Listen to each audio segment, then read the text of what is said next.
Welcome back to the Coruscant Nights podcast. Happy Star Wars weekend. My name is Cooper. My co-host is Jack. Yes. And today we're talking about Tales of the Empire that released the other day. Just to give you our thoughts on it. Let's get straight into it, Jack. Okay. All right. So let's just kick us right off, shall we? Do it. In all honesty, I prefer Tales of the Jedi. As my overall opinion, I think Tales of the Jedi had a bit more of a structure towards their kind of focus characters for that, and I also think they had a bit more interesting characters to follow. And in this one, I obviously gave it a chance. I had hope. The Morgan Elsbeth story, obviously that was the first arc of the three, and I really did enjoy the first episode. I thought General Grievous in this episode was actually very intimidating. He was laughing, and it was echoing through the woods. The way he says "run" and just giggles after. I'm like, oh, that is unreal from him. I need a Grievous series. Oh my gosh, yes! And I want it in animation like that. Yeah, that looks so cool. It did look very good. The lightsabers look perfect on him. Yep. He had the battle damage a little bit. It looked sick. It was perfect. Morgan, it kind of gave her a bit. I liked how the first episode gave Morgan a kind of a motive to join the Empire. But I'm gonna be all honest here. Episode 2 and 3 after that, I thought was pretty bad in my opinion. I thought it was just the most generic kind of like, oh, I'm angry at people for taking over my thing, and I'm just going to join a evil faction. Even though technically it was the Separatists. Well, yeah. In that sense, it was more of... Obviously, she doesn't know that, but the Emperor kind of led all this stuff to happen. Yeah. So I'm like, obviously, yeah, deceit, that's a common trope in Star Wars, but I was just more annoyed about kind of how they did it in such a generic way, and was like, oh... And then they tested her in a fight to join Thrawn's army against the guy from Rebels, wasn't it? Yeah, Rook. Yeah, Rook. Which I thought was pretty cool. It's a cool little cameo, I guess you would like to say. But other than that, like, they didn't really do much else with her. And that third one was, I really didn't like the third episode. I didn't care about more development of the original mayor of that place. No offense. We didn't need much more than what we got from Mando. I also didn't really care about the New Republic, coming in and having her be a townspeople back in the day, and then also having that weird thing now that Bo-Katan's New Republic, or is she just like a mercenary that gets on call if they need help? This is what I mean. The episodes in general, they go for like 10 minutes after all the credits and stuff. They're not enough to give you a bit of detail, and sometimes, and even like before Pro Cooper will go into it a bit more, but it feels like they're 10 minutes. They're so short, so why put a little bit of filler stuff? Especially with episode 3 with the Morgan one. Like, why is that your best go-to kind of for that story? And in all opinion, that is my overall opinion of the Morgan one. I really didn't connect with it. I thought it started strong and ended very weakly for that arc, in my opinion. Yeah. Look, I've got no complaints with you at all. My main comment about Morgan's arc, because long-time fans of the show will know that I do like Morgan. I really thought she was underutilized in Ahsoka. I was excited to get more backstory about her, but I found that what we got is stuff that you could have predicted would have happened. Yeah. So I didn't need to see it because I just assumed it already happened. I didn't really like the first episode as much as you did. Mainly just because it felt pretty basic. It was. And all of them were basic, but this one just felt like, I don't know.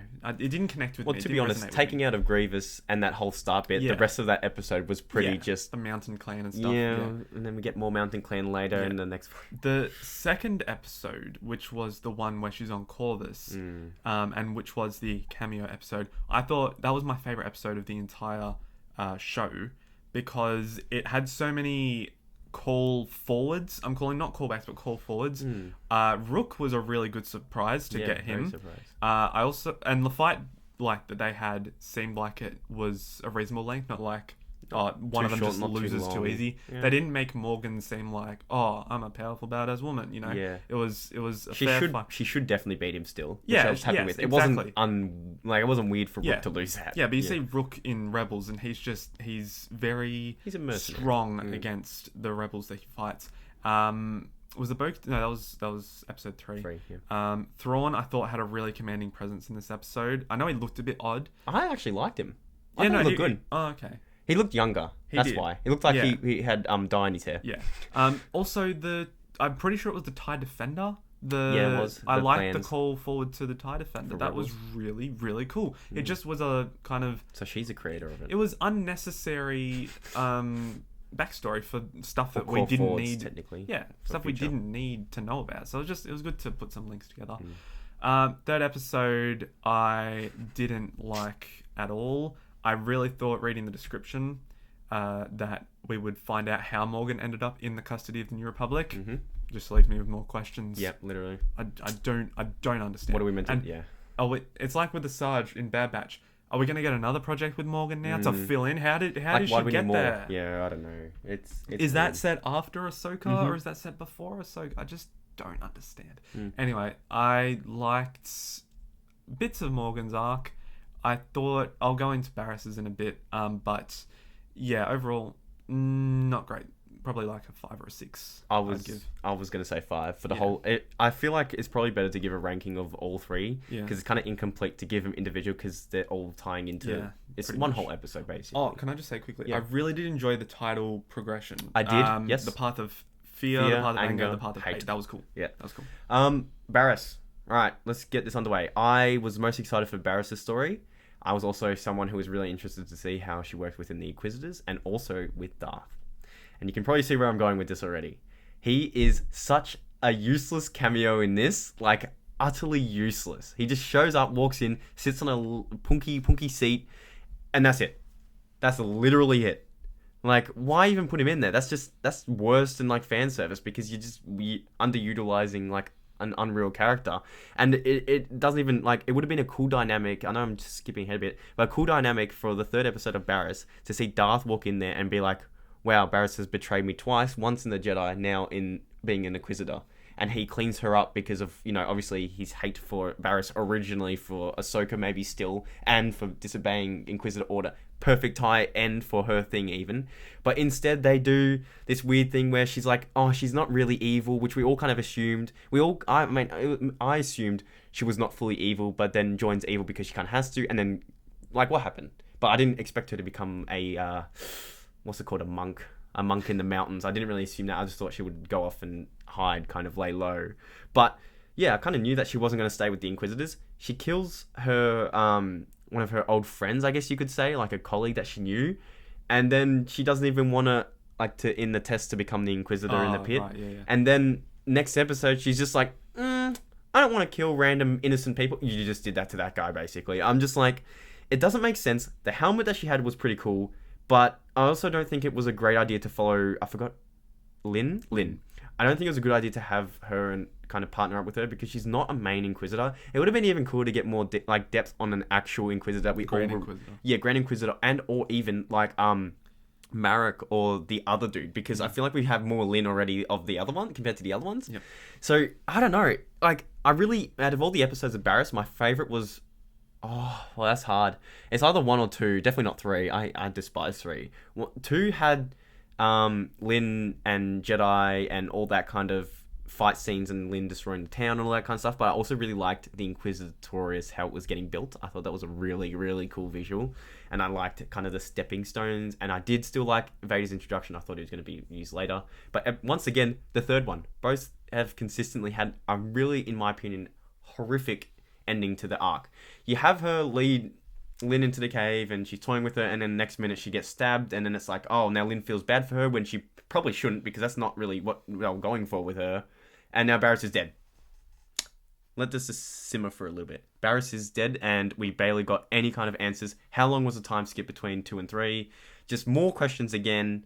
I don't even know why they picked these characters for the Empire thing. It should be someone that we already have an established information about, like Grand Inquisitor or even Darth, but just elevate their kind of story. If you're going to make altogether, if it's 30 minutes of all 10 each time, that's not enough to fill in characters that we barely had anything prior to them. Mm-hmm. And so overall, my rating for that, I liked it a bit better than the other one. 6. Okay. I feel like you might need to prepare yourself. I'm ready. I do not have words to describe how utterly garbage this 3-episode arc was. This was my least favorite piece of Star Wars content ever. I didn't like a single bit of it. So we're talking about Last Jedi in this situation. I'm kidding. I know everyone, No. he likes Last Jedi. Yeah. Where do I even begin? The first episode was cool because it established the kind of basis and the beginnings for the Inquisitorius. And we finally got a pathway for Barriss, I suppose, which was good to see. We kind of figured that anyway. Yep. Not that we'd seen her in any projects, really. Oh my god. Where do we go from there? Then I didn't like the training was cool. The training was fine. It made sense for Inquisitorius. Yeah. Episode 2 was really where it lost me. I just think back to the last lines that she says in the Clone Wars about the Jedi being corrupt, the Jedi being a false religion. She denounces the ways of the Jedi, and then you just see it's trickling back. She's a Jedi. Why? Why is she going that direction? Why is it called Tales of the Empire? And I'll get into the third episode in a second. But why are we discussing a half Jedi, half Inquisitor in a show called Tales of the Empire? I thought another Jedi surviving Order 66, yeah, whatever. The fight was cool with the mist. Yeah, it was cool.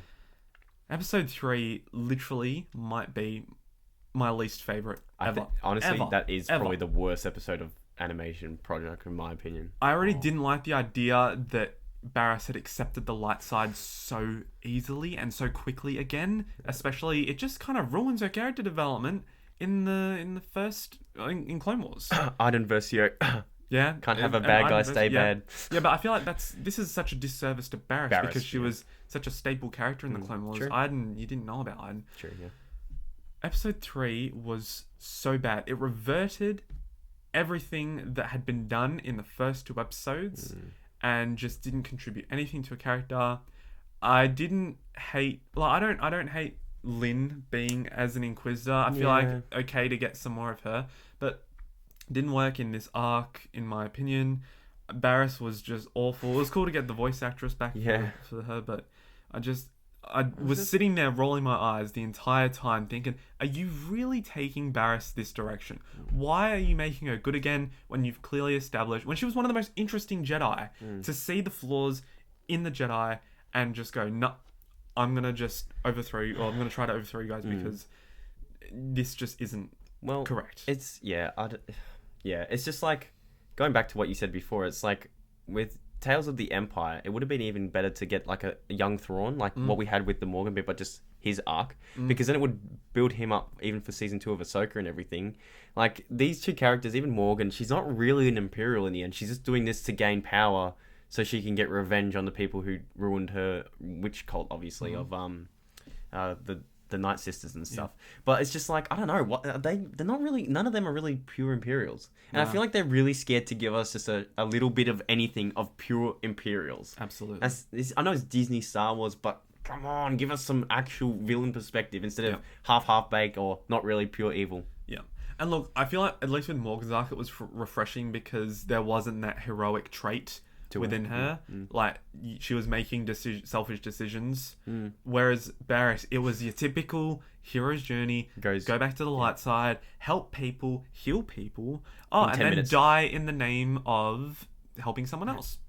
I was over it by the end. I was literally rolling my eyes. I turned it off as quickly as possible. I do not want to see another Tales project unless it is good. That's all I have to say about it. What's your rating then? 3. I'm not even kidding. That arc and Morgan's arc, it was a bad series. It was a bad show. It was a bad show. I give it a 4 or 4.5. And that's the lowest I've ever given Overall, I'll probably give it a 4 too. It was pretty bad. Like, I know it doesn't average out, but it's pretty bad. I think the only things I'm trying to take away from this is they're so short, so they're already bad in my opinion. But I was trying to piece together cool visuals, and I thought it had really good animation still. I will agree. The animation is really fire. Like, really good. Yeah. But if you're really saying that about a show about Tales of the Empire, and that's the title, you would expect it to be a lot better than just the visuals. Correct. So I think, ultimately, from us at the Coruscant Knights, I think the general consensus here is that we did not really enjoy this one. Bad. And if that's our opinion, of course, you might have a differing opinion, and let us know down below. Of course, we always like to discuss stuff with you guys, But yeah, not as happy as how excited we were. We were really excited for this one. It was a really cool treat that we thought we were going to get, and now it's just massive letdown. a sour treat that doesn't taste very good. Yeah. Do you have anything else to add, or? Honestly, that's all from me on this side. Yeah. Yep. Look, I mean, there's nothing really else to say about this series. It wasn't very good. Hopefully in the future it gets better, but yeah. Go follow us on social media at Coruscant Night. Subscribe if you're watching on YouTube. We are close to 300 subscribers, which is cool. Yeah. And only you can help us get there. Mm-hmm. All right, that'll do us for this week. We are going to come at you next week with a re-release of a movie, a Star Wars movie in cinemas, and we'll give you our thoughts. All right, see you guys. Catch you.